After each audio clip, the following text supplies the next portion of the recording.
So, hello there everyone. We are going to be watching a video from Old Britannia called Europe 1807 through 1809, The Failure of Tilsit. Last time we saw... Wait, let me see if it's from here. Okay, yeah. We saw the war aims of each nation in the Napoleonic Wars. Very thorough video. I like how he covered, excuse me. I like how he covered each nation specifically, not just France or Britain. So that's something I really liked, and overall, I'm really looking forward to watching more from Old Britannia. This is, I believe, the next part, and then next we're gonna watch Napoleon against Britain. So, yeah, overall, I'm really looking forward to seeing more. Like I said, the last time we saw an Old Britannia video was like 3 months ago, so it's been a bit, it's been a while. But let's get to it, shall we? Let us watch Europe 1807 through 1809, The Failure of Tilsit by Old Britannia. In 1807, the treaties of Tilsit were signed and Napoleon's empire was left ascendant. Prussia had been smashed, Austria cowed, and Russia was now an ally. From Madrid to the Niemen, France and her satellites dominated the European continent. Only Britain and a few remaining outposts guarded by the Royal Navy continued to defy Paris. For the moment, this state of affairs seemed bound to continue. Tsar Alexander appeared genuinely committed to his new entente with Napoleon. Prussia and Austria would have to accommodate themselves with French hegemony as best they could, and Britain had little likelihood of destroying the coalition Paris had brought to bear against her. Two events changed this over the following 2 years. Firstly, Spain would rise up in popular revolt against Napoleonic subjugation, and Austria, fearing the same fate, would wage one last great war for dynastic independence. The balance of Europe did not fundamentally alter in this brief period, but these were the years when the seeds for the rest of the century were sown. Almost all diplomatic measures undertaken by I will say that, yeah, after the War of the Fourth Coalition, it almost seemed like Britain's darkest hour, at least in the Napoleonic Wars, right? Because Napoleon basically had, French hegemony on Europe, Spain was his ally, Russia was his ally, Austria and Prussia couldn't crush him. It's just like everything was on Napoleon's hand, and Britain could just sit there and watch. And again, it's really Napoleon's fault, right, with the whole Spain and situation, and then how the Russian alliance fell apart. So yeah, but for a brief moment there, Napoleon won, or at least on paper, right? Like he had all of Europe, you know. So yeah, for a brief moment there, Napoleon was just basically the most powerful man in the world. by Napoleon in the aftermath of Tilsit were in some way connected with his ultimate aim of bringing Britain to her knees. Denmark and Russia would first be brought into the anti-British coalition, followed by Prussia and Austria. Even with the French fleet sunk at Trafalgar 2 years earlier, another invasion attempt wasn't ruled out. March 1808 saw Napoleon planning to concentrate flotillas in Dutch ports, rather than Boulogne or Calais.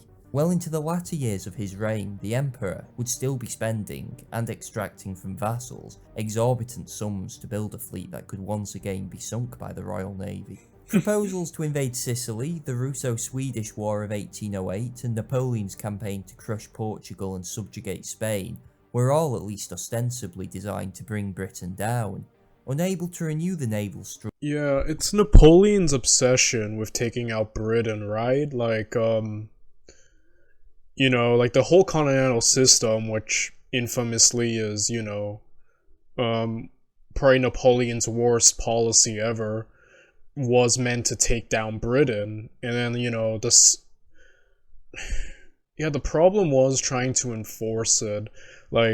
Already it's a really bad system, and I get Napoleon needed to do something, or else Britain would just do whatever it wants, and I guess it would make Napoleon look bad if he didn't try to do anything against Britain. But obviously, as we know, with hindsight, it was a really bad system, and it's trying to implement it so hard, I think, is also like was a futile effort that just wasted more men, like with Portugal and then the Spanish invasion thereafter, and then one of the big reasons was invading Russia was because of that system. So we'll probably talk about it later. So I'm very jumping the gun, but it seems like a lot of everything Napoleon did had to do with the ultimate aim of beating Britain. But it's like,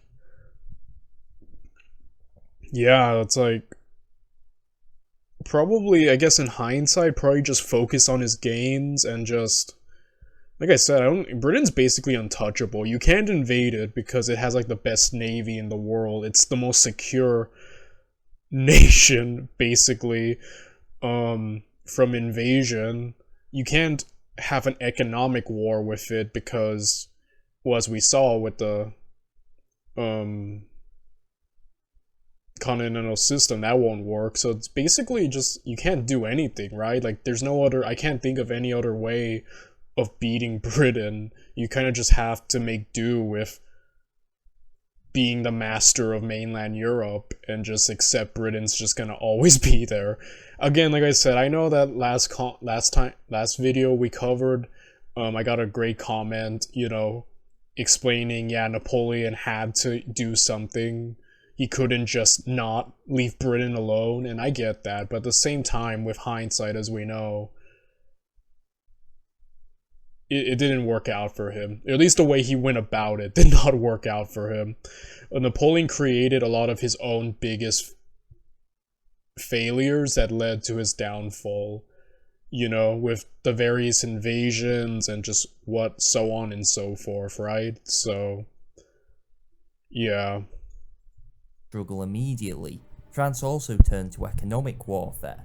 The Berlin Decrees of 1806, followed by the Milan and Fontainebleau Decrees in 1807 and 1810 respectively, imposed a continent-wide blockade of British goods. In January 1807, Britain retaliated with its own orders in council, but for a country who had just lost 1/3 of her export market, the situation seemed desperate. More than any other year, including 1940, Britain was alone in 1807, with its very existence on the line. Her survival until the turning point of 1812 was not pretty or heroic. The final result would be a triumph like no other, but in 1807 the future appeared bleak. The geriatric Prime Minister, Portland, did not inspire much optimism. An experienced statesman, but now 69 going on 90 years old, ill, lethargic and incapable of acting decisively, he allowed his younger and more talented ministers to dominate policy, a strategy that was bound to lead to a clash between such ambitious men. For now, Portland offered prestige to a government badly in need of it, but he hardly inspired great confidence. The ministers of actual importance to the government were Canning, Castlereagh, Hawkesbury and Perceval. From 1807, a combination of some or all of these men would set British policy from Whitehall, helped by an extremely small civil service working themselves into an early grave. With France finally undistracted by continental foes, the British war effort, which was strung out across the globe, had to become more streamlined, but it was hard to see which commitments could be cut back on. Egypt was evacuated, and relations with the Sicilian government were tense to the point London even contemplated abandoning what it considered to be a hopelessly corrupt state, but ultimately decided its strategic and symbolic importance was too great. The Secretary for War, Castlereagh, hoped to stage an assault into Naples with Sicilian troops, a doomed idea rightly scotched by George III. Since there was little immediate way for Britain to attack France, the most pressing task after Tilsit became simply to save whatever it could from Europe. This led to perhaps the most controversial British action of the whole war, the bombardment of Copenhagen. A supposedly secret clause from Tilsit agreed that the sizable Danish fleet was to be commandeered by the French. How much the British knew about Napoleon's upcoming ultimatum to Denmark is still debated, but the Foreign Secretary, Canning, was not prepared to leave the fate of the Danish navy to chance. Passionate, energetic and impetuous, Canning was the most brilliant orator of his day, with supreme self-confidence that was paired with a grasp of foreign affairs unsurpassed at Whitehall until the days of Salisbury. These crucial few years would be the making of Canning, but as for this first tenure as Foreign Secretary, it was not his most brilliant. An ultimatum of his own was dispatched to Denmark, albeit delivered with far less tact than intended, demanding the Danes surrender their fleet to Britain for the course of the war. When this was refused, Copenhagen was bombarded, 2,000 civilians were killed, 18 ships of the line were captured, and the first modern translation of Beowulf was burned. Denmark soon after entered into Napoleon's coalition, with their power. Yeah, why wouldn't they after being straight up jumped by Britain, right? But that's kind of the thing, though. It's like, yeah, I guess they didn't know for sure if their fleet would be used by Napoleon. So at this point, like I said, it's like Britain's darkest hour, and it's like you can't leave that up to chance, right? Like, I definitely see the scenario. Obviously, though, I'm like, yo, Denmark, like, yo, poor Denmark for a second. But I also kind of get it, like, why Britain would definitely want to secure itself, right? And any other sizable fleet on mainland Europe is like a potential threat now. Power had been permanently neutered. The expedition had also served a dual purpose in regards to Russia. Before the full details of Tilsit were known, Canning still hoped to salvage the alliance with St. Petersburg, but in the face of mounting evidence a pact had been concluded between the Tsar and Napoleon, Britain now faced the prospect of war with the entire continent. Canning thus thought that by opening the Baltic and bringing the Royal Navy into the area, Britain would demonstrate its ability to maintain the struggle, threaten the Russian fortress of Kronstadt, and strengthen anti-Tilsit elements in St. Petersburg. It was, to put it delicately, one of Canning's less genius schemes. Alexander, who thought of himself as a protector of small nations, was furious with the action at Copenhagen, and any threat to Kronstadt was outweighed tenfold by the French armies currently stationed in Poland. The subsequent break with Russia and declaration of war would have happened anyway, but Canning hardly won Britain any favours, though the attack did at least deter Russia from any serious naval action in the Baltic. At the end of the year then, George III's ministers had secured naval supremacy once more for the foreseeable future, but the French Empire remained ascendant on the continent, safe in its new alliance with Russia, which Britain had little hope of breaking. As in 1940, maintaining the struggle until time and the enemy himself came to London's rescue seemed to be the only option. As the ambassador to Vienna remarked, these fresh successes will probably lead to fresh pretensions on the part of France, and persuade Napoleon, to whom no project seems preposterous or impossible, to adopt that of carrying his army into the heart of Russia and attempt to dictate the law even at St. Petersburg. Do you feel annoyed? Do you feel peeved? Well, if you do, I have the perfect solution for you. Pi.org is a free ad block. In July 1807, Alexander I, Emperor of all Russia, and Bonaparte, as he was then known in Petersburg, met on a raft in the River Niemen. "I hate the English as much as you do," were Alexander's first words according to one account. "Then we have made peace," replied Napoleon. It is untrue that France and Russia were never real partners, or that the alliance was ruined by war with Britain. They were genuine collaborators against London. It was Europe that their eventual union was to break down over.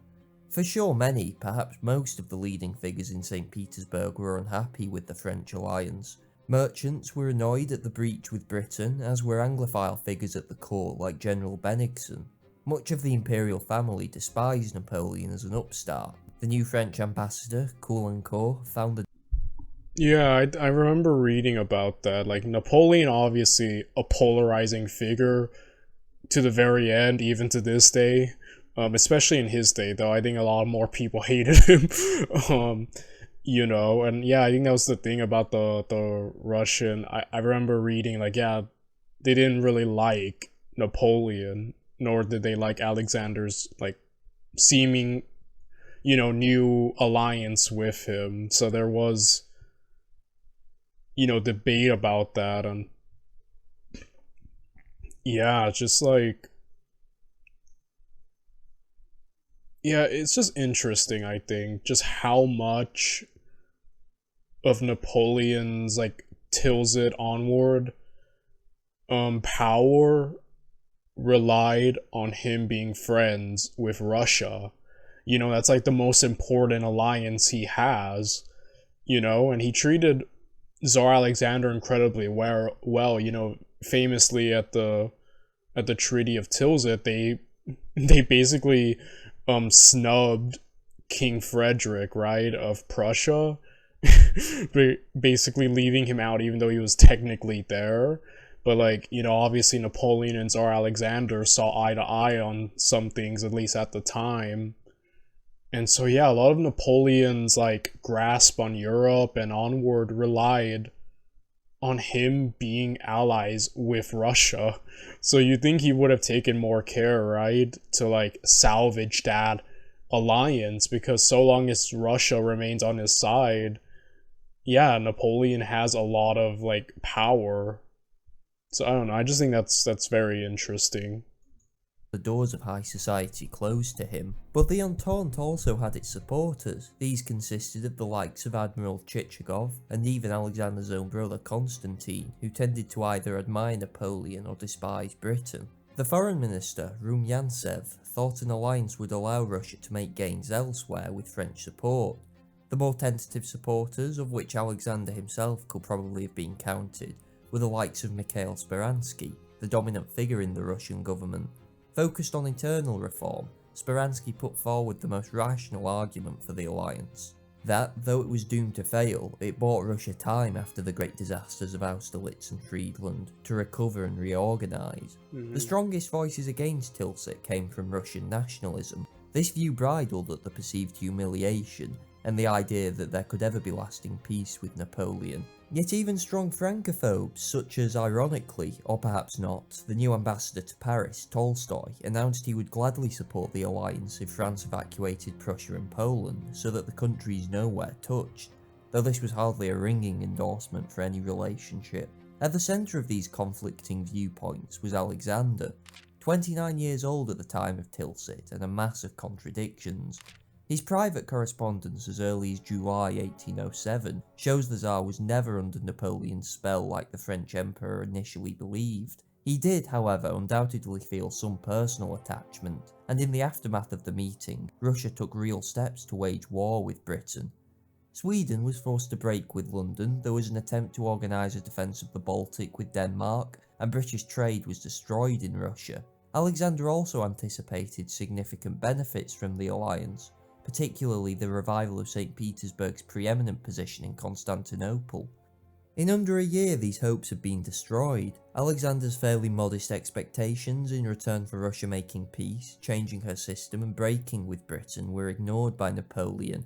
During the treaty, he had been more than forthcoming with promises and hints of future Russian gains, but after pocketing the concessions to France, Napoleon declared that from that point forward the alliance must proceed on the basis of equality.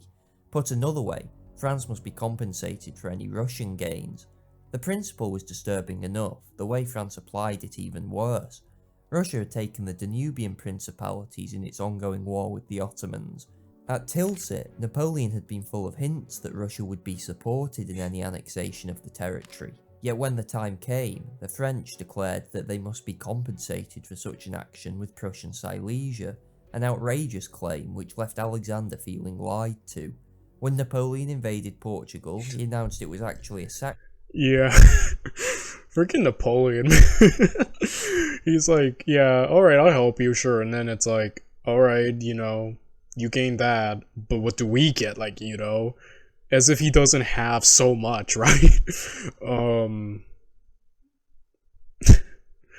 Like I said, I like Napoleon. I think there's a lot to like about Napoleon. I think in terms of like governing, he's great, but I think I've said this before in many videos and I'm just gonna say it again. I think he sucked at like diplomacy. I think when it came to handling and working with foreign powers, Napoleon was really bad at it. Like, Napoleon made more enemies than he did ever friends, and the few friends he did make, they didn't stay his friends forever, and that's due to his fault, like, aka Spain, you know? Excuse me. But yeah, you kind of see this sort of, like, a lot of the breakdown between Russia and France, a lot of it had to do with Napoleon and just the way he was handling things. Like, like I said, I just think he needed to step up his foreign policy. He needed to, like, I don't know, work better with that. Because, yeah, he was not good at that. Sacrifice for the alliance, and that Russia must follow suit by invading Finland, whilst promises of a potential partition of the Ottoman Empire were quickly scotched by Paris. Russia had committed to bringing Sweden into the continental system at Tilsit, and been given a blank check to seize Finland. Napoleon suggested to the point of demanding that Russia force the issue via invasion. Historians such as Paul Schroeder have suggested this was not really Alexander's aim. He intended to force a break with Britain, but did not wish for a war over Finland, which could be better exploited under current conditions anyway. In the end, it was the Swedish King Gustavus's intransigence, even in the face of British suggestions to make peace, that forced Alexander's hand with invasion in 1808. Despite the Russo-French alliance rapidly fragmenting over these issues, a British move in February 1808 potentially offered Napoleon the chance to cement the relationship. Canning, through the Russian ambassador, suggested a peace with France on the basis of uti possidetis. Napoleon apparently reacted to this agreeably, telling the Russian ambassador he would even be willing to relinquish Hanover and Portugal for such a peace. What did Canning actually intend with this offer? Some have suggested it was merely a ploy to intimidate St. Petersburg. For 6 months, Alexander had assumed he could buy Russia time at Britain's expense. Canning was in effect turning this on its head and threatening to push Napoleon's energies back eastwards, in the hope of panicking Alexander into realigning with Britain. But the Foreign Secretary's private letters show he did genuinely consider a possible peace. It could, of course, only be a truce a la Amiens, but he does seem to have considered it as a serious possibility. Canning's offer, however, is more interesting for how Napoleon used it against Russia. Canning might not have been totally bluffing with the proposal, but the French Emperor certainly was when he indicated his willingness to accept it to the Russians. Instead, Napoleon thought it showed Britain was nearly finished, intensifying his recruitment drives in Germany and combing his naval allies for yet more ships. It was then suggested that Russia, already at war with Britain, take a more active role with an expedition down the Euphrates towards India. As Schroeder notes, Napoleon's ploy was transparent enough. He was telling Russia that either she had to take a more active part in the war, or France would make peace with Britain and focus on the continent. The Russians did not actually dismiss these suggestions out of hand and were tempted by additional hints of a potential Ottoman partition, which Napoleon was again talking about. But again, it became apparent there was no substance behind these promises, and a succession of absurd arguments from the foreign minister, Champagny, made it clear Napoleon was incapable of any fair bargain. Nothing restored Franco-Russian relations over the coming months. Tolstoy was not exactly a smash hit at the French court, almost ending up in a duel with Marshal Ney after declaring the French had won in the East because of luck. He bombarded the Russian government with Yeah, that sounds exactly like Marshal Ney. Oh man, but this is super interesting, I find. Just like, yeah, Napoleon's a bit shady, ain't he? Like, granted, I guess that's kind of the thing about politics, but Napoleon especially, right? Especially with this whole, like, oh, maybe we can talk about dealing with the Ottomans, but then kind of backing out, using it again. And then this whole situation up here with, like, Sweden and Finland almost, like, forcing or trying to command, I guess, like, Alexander to do something. Which, you know, definitely Napoleon, I feel from watching a lot of these videos and some of my private readings, obviously had a very, at least as I see it, obviously I don't know the man personally, but just from what I've gained, a very, well, dominant person, a very dominant personality. He wants things his way, you know, and he'll do everything to get it his way. And even by the way he treated, like, Frederick, of the King of Prussia, with basically disdain and almost like looking down on him, like, you know, Napoleon, I think, definitely had obviously a huge ego and definitely viewed himself as better than even monarchs, right? Like, and I do feel like there is a certain degree with Tsar Alexander that he perhaps is also viewing himself as better. yeah, overall, like, yeah, Napoleon, I think on one hand, that stubborn, I want things my way or the highway kind of thing is what got Napoleon far, and that's just who he is. On another, it could definitely not work, especially like in this. Now that Napoleon is playing not only the monarch game, but the empire game. I mean, look at all that's under his influence, right? Like, it's like, yeah, there had to probably required at times maybe a more gentler approach, but I feel like gentle and Napoleon don't always go hand in hand. And you can definitely see his part in why things fell apart, right? Constant stream of reports advocating military preparedness, peace with Britain and a defensive understanding with Austria. This, combined with Napoleon's unsurprising complaints, saw him replaced with Karakin, who was soon making the same arguments. Yet nothing indicates Alexander seriously considered acting on these suggestions, even when the war in Iberia began. The shine had, however, very clearly gone off the whole relationship, perhaps best displayed at the Congress of Erfurt, the second and last meeting between the two emperors. Napoleon came seeking a free hand in Spain and to reaffirm the alliance, both against Britain and in case of war with Austria. Alexander was in a far stronger position than a year earlier. Russia had long since recovered from Friedland, and French armies no longer menaced her border, but were instead stuck in the rapidly deteriorating Spanish situation. Yet, at least theoretically, Alexander agreed to all of Napoleon's demands. He set out his reasoning in a long letter to his mother, a staunch critic of the French alliance. Despite the setbacks in Spain, the French Empire remained formidable, capable of matching any force that, say, an Austro-Russian partnership could field.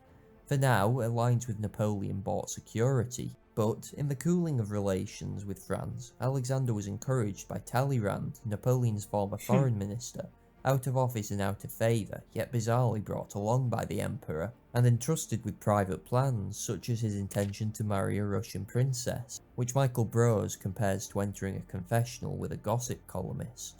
Asked to smooth over relations, Talleyrand instead spent most of the conference encouraging Alexander to resist Napoleon, advice the Tsar only partially accepted. Russia remained committed to France at Erfurt. Yeah, Talleyrand, the man of many faces, dude jumped ship, but that's to keep himself, and he survived a lot of forms of government, so Talleyrand could play the game, and, Tsar Alexander is not an idiot. Like, I know, like, at the end, Russia came out of the Napoleonic Wars way stronger, so Tsar Alexander, like I said, like, I'm impressed by him because he's not stupid. Like, could he be a little erratic, a little unhinged? Definitely. but he's not stupid. Like, like, he gets what he wants, even in like the Congress, right? Where he was challenging people to duels and just losing his mind, and at the end he got what he wanted. It's like, I don't know. The more I learn about Tsar Alexander, the more interesting he becomes to me in his whole position and where he ended up and how he maneuvered through the Napoleonic Wars and after, But the relationship was souring. Bonaparte thinks I'm nothing but an idiot. They who laugh longest, laugh last, Alexander wrote to the King of Prussia. But it was Napoleon himself who perhaps encapsulated best why the Congress failed to cement his alliance, scoffing after it that Alexander was defiant and unspeakably obstinate. He wanted to treat with me as between equals. Erfurt was far from the most important event of 1808. That title was earned in the unlikely country of Spain. Joined by alliance with France since the early days of the consulate, the kingdom had basically been ignored, its court generally used as a place for Napoleon to deposit troublesome or semi-disgraced diplomats. Like many of his interventions, the emperor's interest grew out of dissatisfaction with the performance of an ally. The country was effectively ruled by the royal family's favourite, Manuel Godoy, whilst the king and crown prince squabbled in the background. Good-looking, wily, ostentatious and corrupt, Godoy was despised by much of the population and Prince Ferdinand, but his hold over the king and queen was fairly incredible. When he intercepted a letter from Napoleon to Charles, warning him of Godoy's affair with the queen, he merely passed it on. Despite the Wow. unpopularity of the war with Britain in the country at large, Godoy had initially embraced it enthusiastically, building up the navy and hoping to make vast gains, including Gibraltar, Jamaica and Portugal.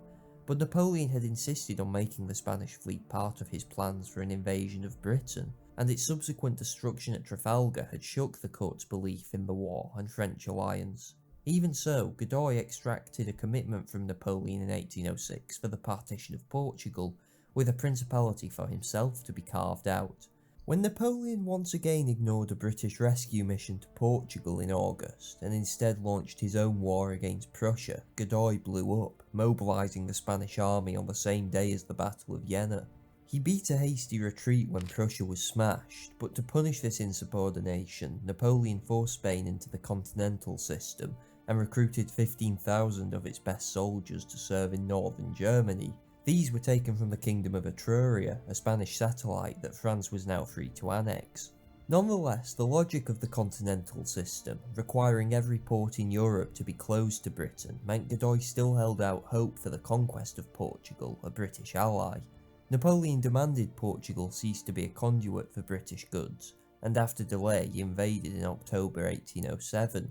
The Treaty of Fontainebleau, signed on the 27th of that month, agreed to the partition of the country with Spain, the King of Etruria to be compensated with the north, Lisbon left for later discussions, and the south to Godoy.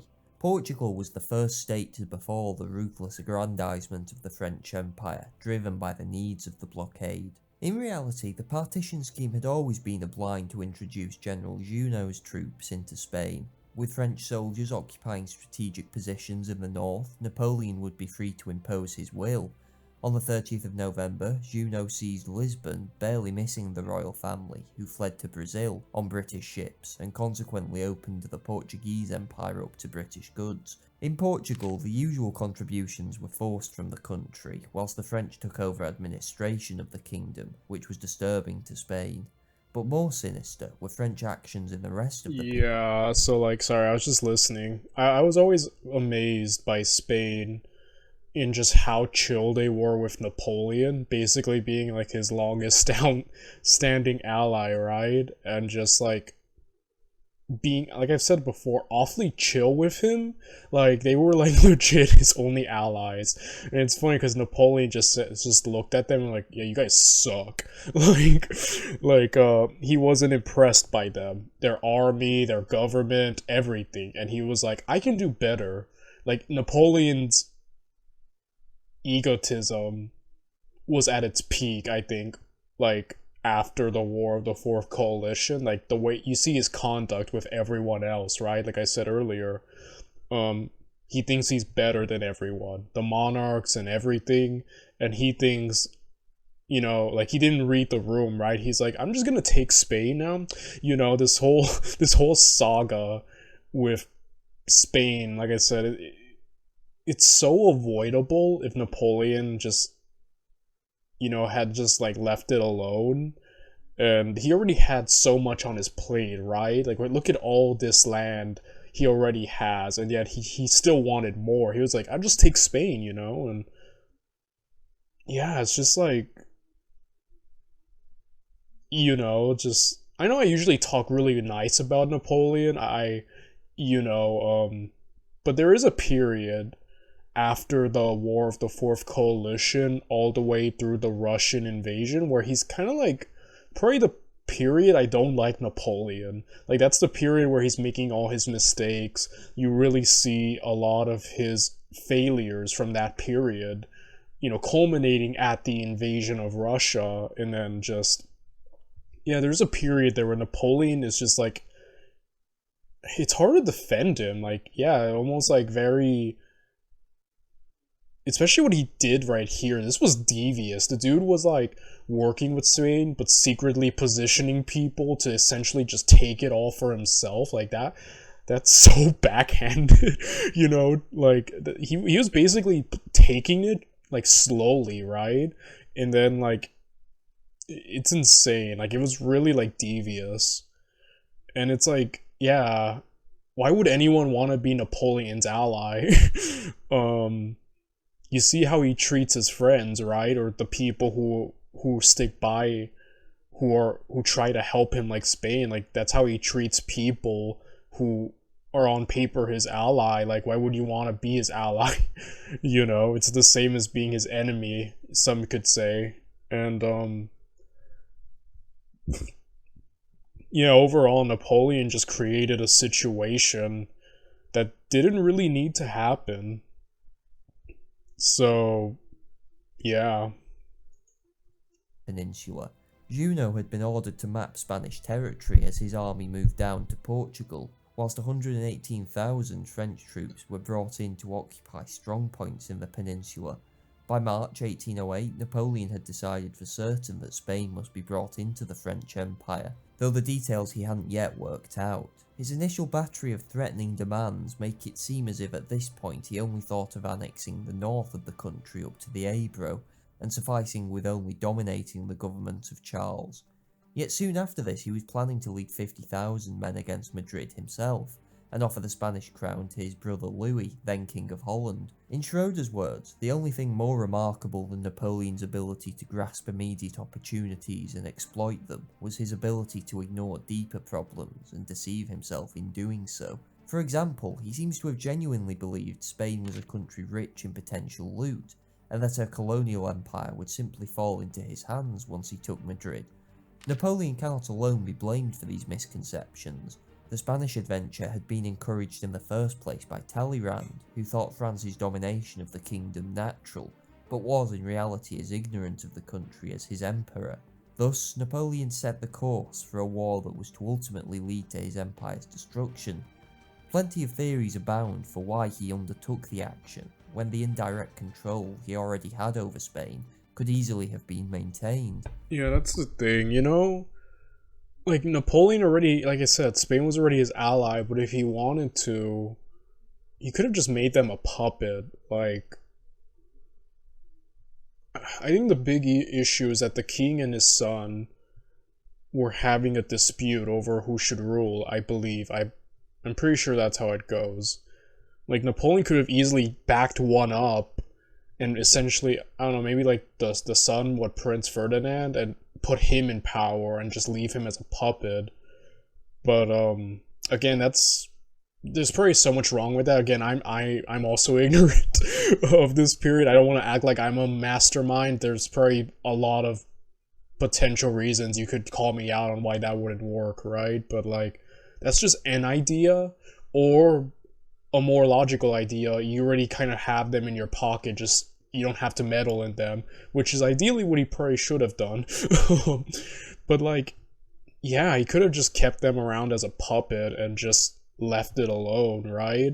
But like I said, that Napoleon is a very dominant person, and like, even my idea of like using them as a puppet almost behind the scenes seems a bit too subtle for him, if that makes sense. I don't mean that like as a diss. It's just Napoleon, yeah, he can kind of be subtle, but he's also, I think, most of the time very straightforward and just wants things in his hand, right?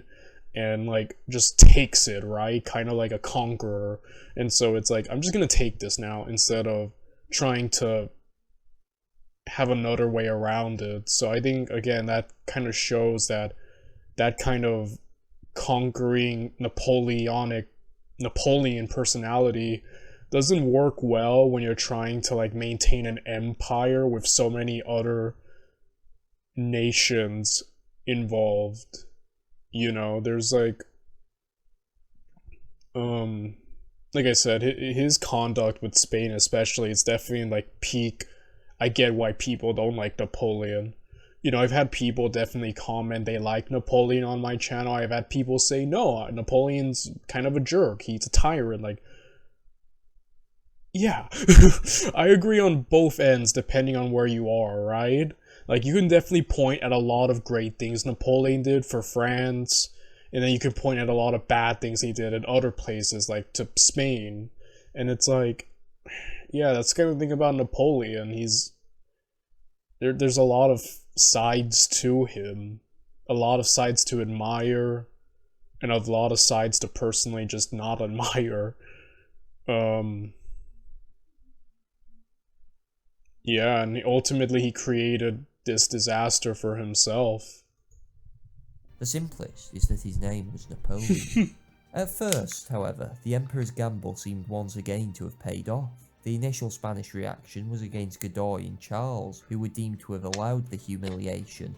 In mid-March, the mutiny of Aranjuez arrested Godoy and deposed Charles in favour of Ferdinand. Ferdinand was convinced to travel north under French escort to the town of Bayonne, where they were joined by Charles, who once again claimed the Spanish throne. Napoleon was not impressed by the Bourbons. He simply described Ferdinand as very ugly and Maria Louisa as shriveled like a mummy. The family reunion saw Charles immediately try to bludgeon Ferdinand with his cane, whilst the What a complete mess. And I love Napoleon's just like, dude, this guy's ugly, like what? Like I said, I think Ferdinand maybe could have been used as a puppet, I don't know.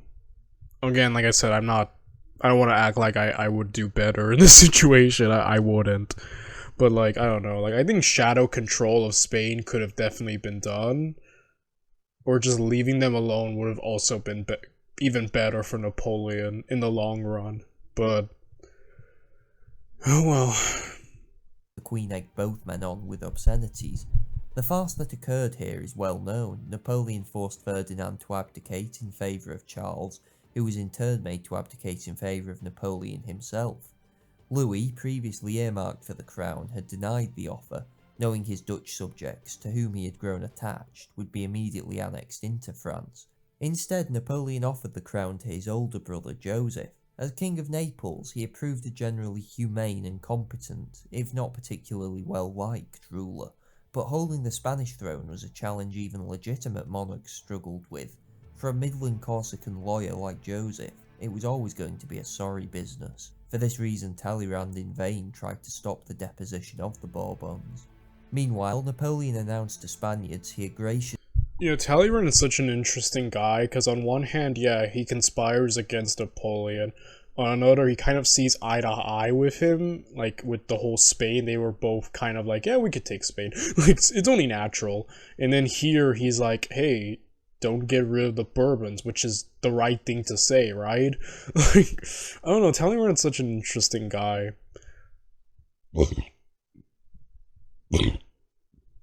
Excuse me, but yeah,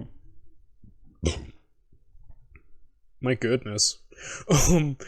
But yeah, Talleyrand's like such an interesting figure during all of this, that it's just interesting. I'm noticing what he's doing this entire video. decided to regenerate their country. The Spanish graciously replied by rising against French troops in Madrid on the 2nd of May. This was followed by general insurrection across the country and running battles between French and Spanish armies. Though order was restored in Madrid, on the 19th of July, a French army under General Dupont capitulated at Bayonne. It was the first major defeat inflicted on French arms since Napoleon became emperor. The Spanish War of Independence had begun with an urban mob, but struck deep roots in the wider populace that overwhelmed the elite of Afrancedos that were ready to collaborate with the French. The unique form of guerrilla warfare that emerged from this, motivated by an eclectic mix of social, religious, monarchic, and nationalistic factors, were never successfully dealt with by the French, who would lose on average 100 soldiers every day to guerrilla attacks. Napoleon did not do anything different from usual in Spain. As always, he governed through selective terror, forced conquered territories to pay for their own occupation as well as his other commitments. The difference this time was, as Joseph put it, immense resources will be needed to reduce Spain. This country and this people resemble no other. However, the Spanish rising as of yet did not seem overly serious. After the disaster at Bayonne, which sent a panicked Joseph fleeing from Madrid and the French back to the Ebro, Napoleon returned with a devastating campaign that secured much of the country's north and centre. Indeed, it was not at all certain the Spanish, or the also important but often overlooked Portuguese insurrections, would survive these defeats. Nor did the Spanish rising immediately impact the wider war. Britain was of course electrified by events, and Canning responded with his celebrated declaration, "We shall proceed upon the principle that any nation of Europe that starts up with a determination to oppose a power which is the common enemy of all nations and Great Britain, becomes instantly our essential ally." But subsequent results were disappointing. A small force under Arthur Wellesley, later the Duke of Wellington, landed in Portugal and defeated Junot at Vimiero, but the French army was then repatriated with all of its loot via the Convention of Sintra, courtesy of Wellesley's incompetent superiors. Canning furiously scribbled that the Portuguese, instead of hailing us as deliverers, must consider us as having interfered only to sanction and secure French robbery. It did, however, mean that Portugal was cleared. This secured the most important of British aims, which was to hold Lisbon, a port that in French hands could be used to intercept the trade on which British survival depended.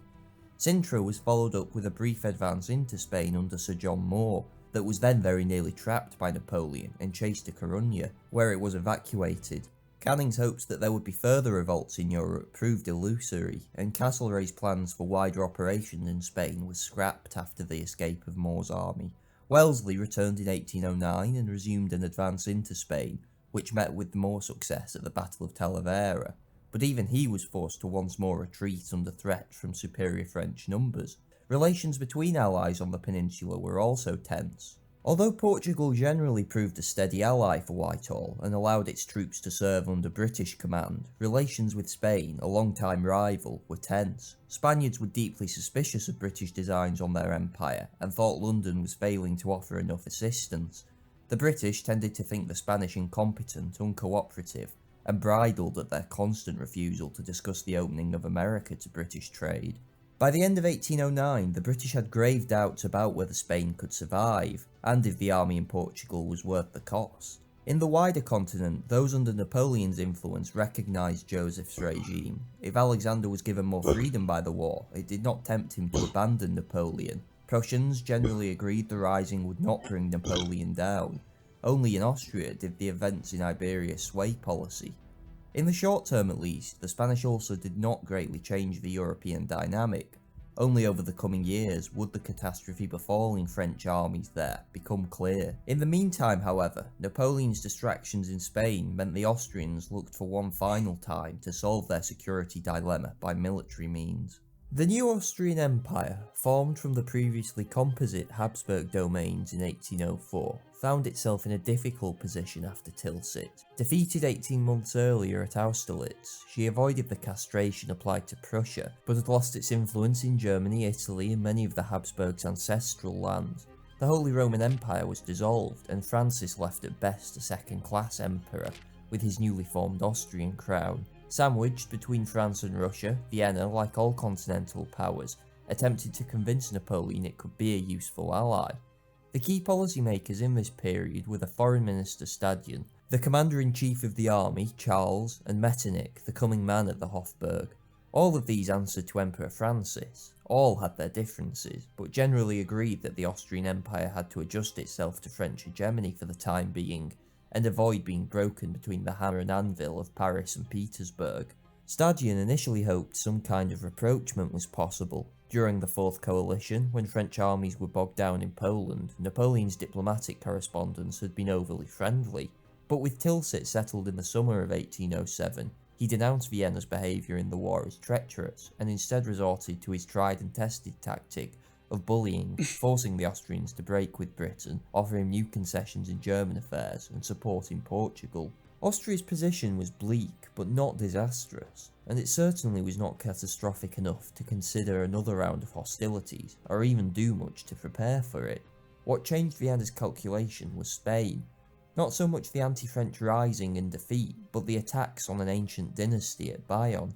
Stadion convinced a horrified Francis that the rising of Aranjuez was caused by French intervention and the Spanish government's failure to resist it. The final overthrow of the Bourbons further spurred a terrified Francis into action, and convinced even doves like Charles that war with France would once again be necessary. If not, they calculated Napoleon could at any moment dethrone the Habsburgs. In the short term, Austrian policy did not change overtly, and Vienna continued its appeasement of France, but everyone now agreed that lying low was no longer a possibility. Yeah, the War of the Fifth Coalition is so unhinged to me because Austria, like, basically on its own tried to take out Napoleon. I mean, technically, Spain and Britain are also fighting Napoleon, but, like, here on mainland Europe, it was basically just Austria, and they got. On one hand, it was a quick war, 4 months, like typical Austrian L.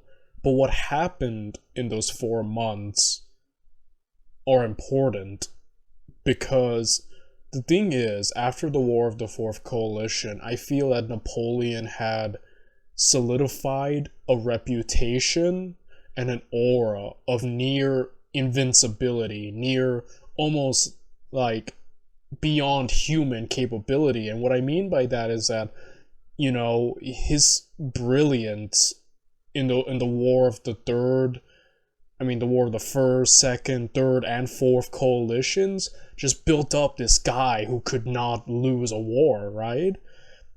And the thing is, with the Spanish uprising, this, country that isn't the most well looked upon, Spain, gives gives the French one of their first major defeats. And what Austria does, they manage to not only defeat Napoleon, but they also kill Marshal Lannes, who is a pretty big person in the French army. So it's like those two hits alone, not his Napoleon's failures in Spain and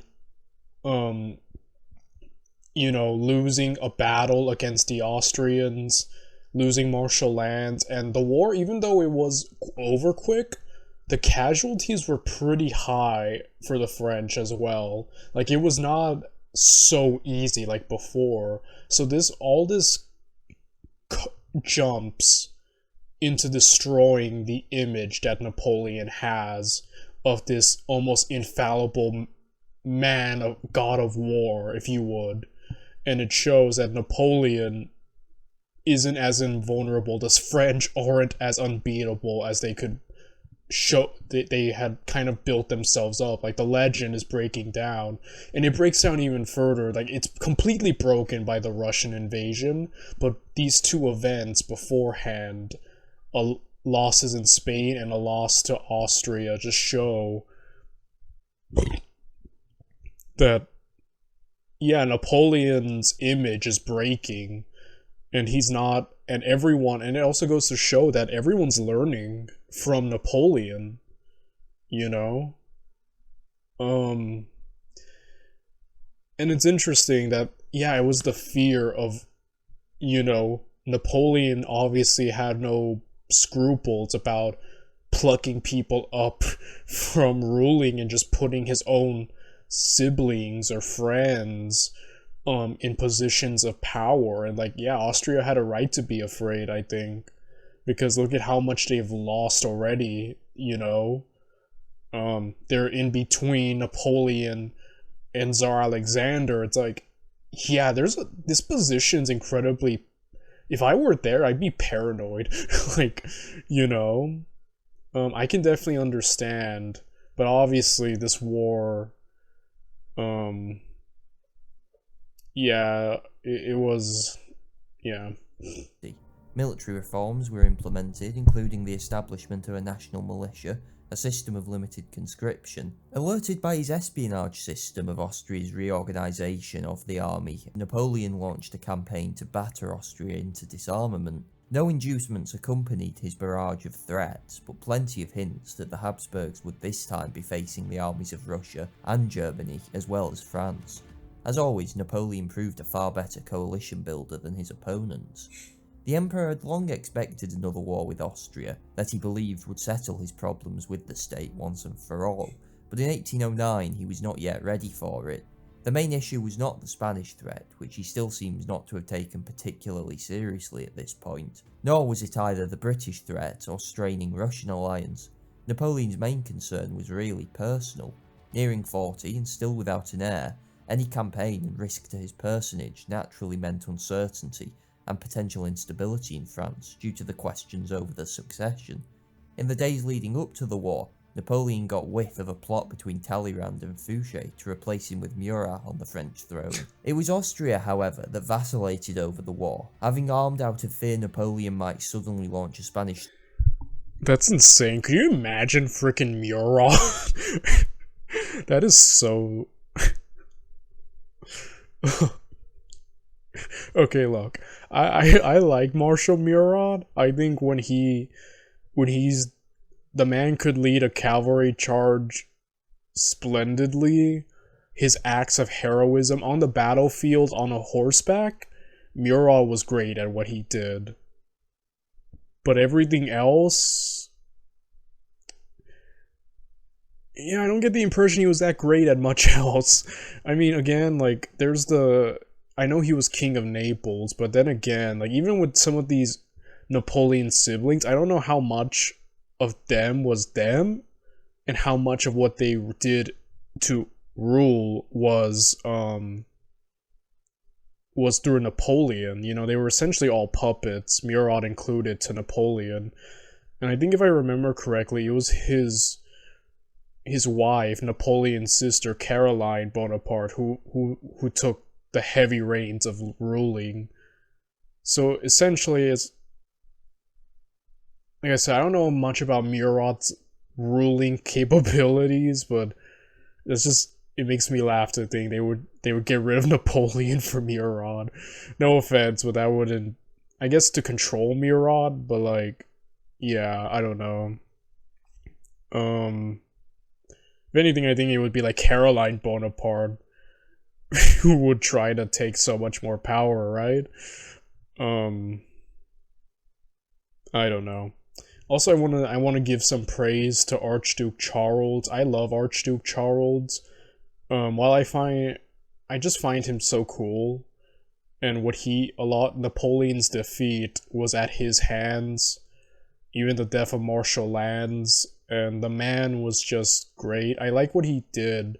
He modernized, he adapted, rather.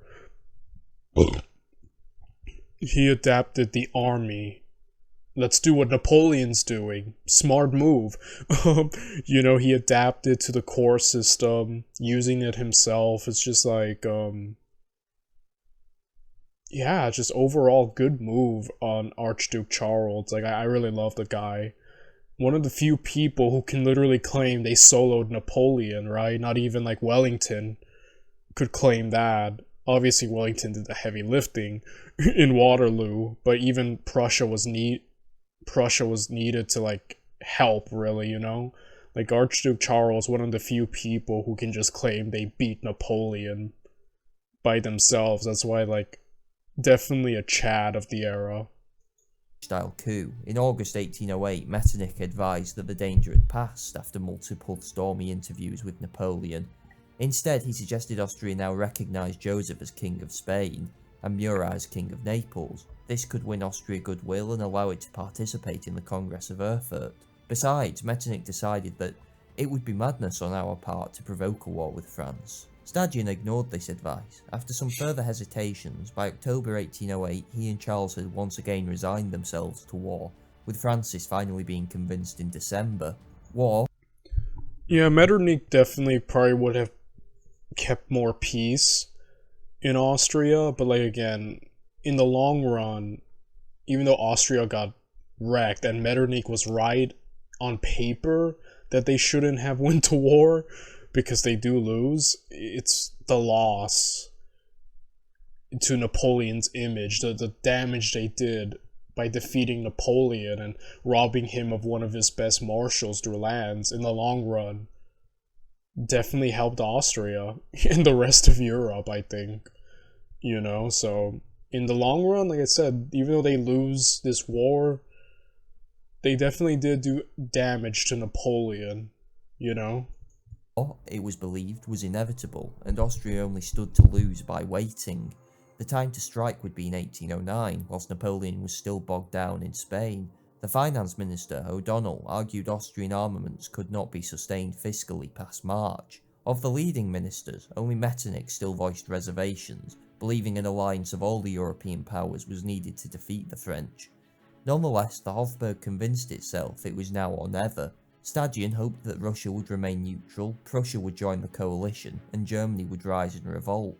All of these expectations proved to be unfounded, but served to delude the Habsburgs that they had some chance of success. Feelers were put out to Russia, including an offer to recognise a Russian annexation of the Danubian principalities. Alexander responded by pocketing the concession, then turning around and announcing that if Austria started a war, he would be forced to side with France. War was not in Russia's interest, for it would likely extend Napoleon's reach further into the Habsburg Empire, but she was certainly not going to throw the Entente with France away for yet another doomed Austrian campaign. The natural partner was obviously Britain. The reality was one of the most farcical attempts at alliance in the whole Napoleonic Wars. Austria only began appealing for British financial aid in late 1808, as it was on the verge of launching the conflict, and demanded such a large sum she basically stunned London into silence. Both powers also failed utterly to coordinate strategy or war aims. Having earlier encouraged Austria to rise, Whitehall now told the Austrians they were on their own. No regular subsidy was ever forthcoming. Indeed, for all Napoleon's carping on about English money when he was in one of his more melodramatic moods, only later did British financial subsidies become consistent and a major factor in the coalitions. Whilst Canning at this point was more interested in trying to oust his rival Castlereagh from office than Austria's plight. The lesson the Habsburgs learned in 1809 was not that she needed a European coalition to defeat France, it was that Britain and Russia were unable to help her. It meant that alliance with Napoleon, however humiliating, would from then on be Austria's key to survival. More than that, like a scorned ex taking another lover, it was the only way to prove to London and Petersburg how vital Vienna really was. Austrian hopes for victory were largely pinned on enlisting German support and minimising the Confederation's participation in the conflict. It hoped that Prussia would also join the struggle, for which Berlin would be restored to its 1806 borders, whilst Austria would return to those of 1805. In Italy, she wished to retake Venetia and overthrow the Napoleonic order in the peninsula. Vienna made no claim to restore the Holy Roman Empire, and instead tried to win German states to her side with promises of territorial compensation, possibly at France's expense. Yet the Habsburgs also made clear their quarrel was with Napoleon alone, not the French nation, contradictory in some ways with their hints at conquests on the left bank of the Rhine. The call for popular uprisings in Germany made Emperor Francis nervous and drove those rulers tempted to abandon Napoleon back to him. She spoke of partnership with Prussia, but equally hoped to replace French domination of Germany with Austrian. These contradictions were not Machiavellian scheming, rather they show that the Habsburgs lacked any real idea about what they actually wanted from the war. Military victory must come first, negotiations second. Their main offensive was to be in South Germany, with the ultimate ambition of driving the French back to the Rhine. What the Austrians would do if this actually succeeded, they themselves did not know. This, of course, was more than Austria could hope for once the war began. The only major rising was in the Tyrol, which was somewhat ironically more dangerous to German Bavaria than it was to the French. Prussia, after hesitation, refused to enter the war.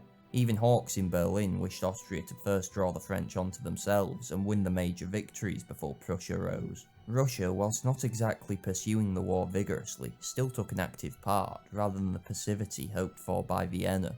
In this sense, the war was almost a foregone conclusion. A brief Austrian advance into Bavaria and Italy was followed by a string of French victories that left Napoleon in Vienna once more by May.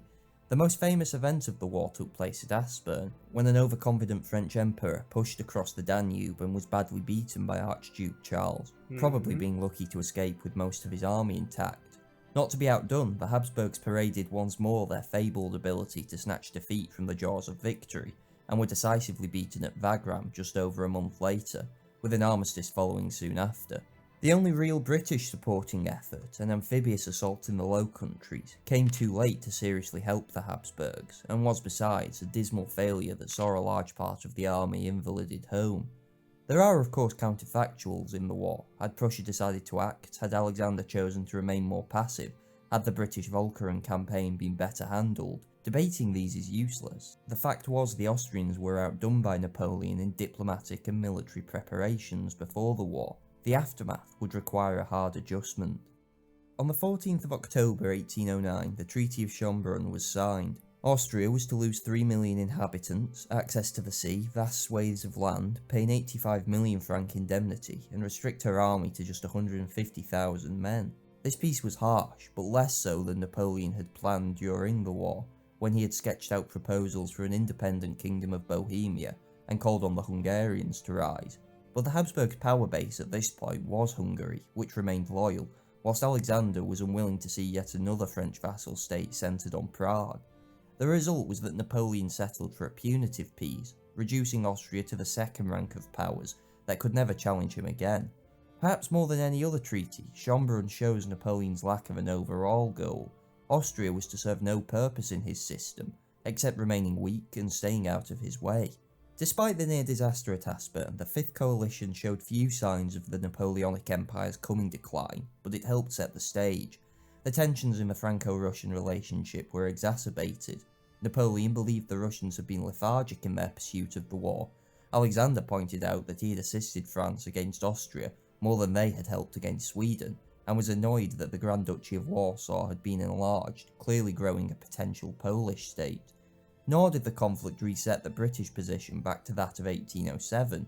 The war effort had been greatly improved under Castlereagh's stewardship, though he was tragically now out of office, for reasons that will be discussed next time. Britain continued to hold Sicily, and whilst Wellesley, now Viscount Wellington, was pinned back in Portugal by a large French army, he maintained the formidable line of Torres Vedras, which protected Lisbon and thus British trade.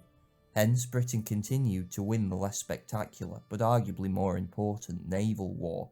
On the continent, Aspern and Wagram showed that whilst Napoleon remained formidable, the Grand Army of Austerlitz and the incompetent opponents it faced were no more, and in Iberia, the struggle was only just beginning. Between 1807 and 1809, the Tilsit system, established by Napoleon and Alexander, comprehensively failed.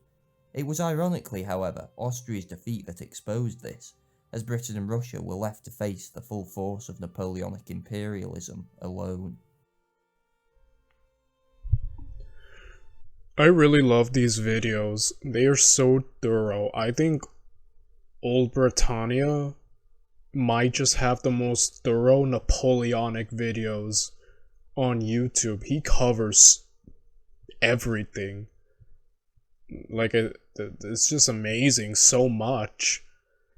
Like, I really love these videos, man, and I'm looking forward to just jumping to part 3, 1809 to 1812. I'm gonna probably try to do that right now. I mean, it's late, it's like 9 p.m, but you can tell by I talk softly when I'm recording at night, but yeah, it's just so thorough, man. Like I said, he covers everything. The situation in Spain, how the Spaniards are handling it, what Britain is going through, giving us insight into why Austria would declare the war of the Fifth Coalition, reasonings behind everyone's actions, calling out even Napoleon's less than favorable aspects. Just like I said, I think he covers so much. He is so thorough, and I just feel like I've learned so much just watching this. I'm gonna jump to the next part, guys. I'll see you then. Bye, everyone.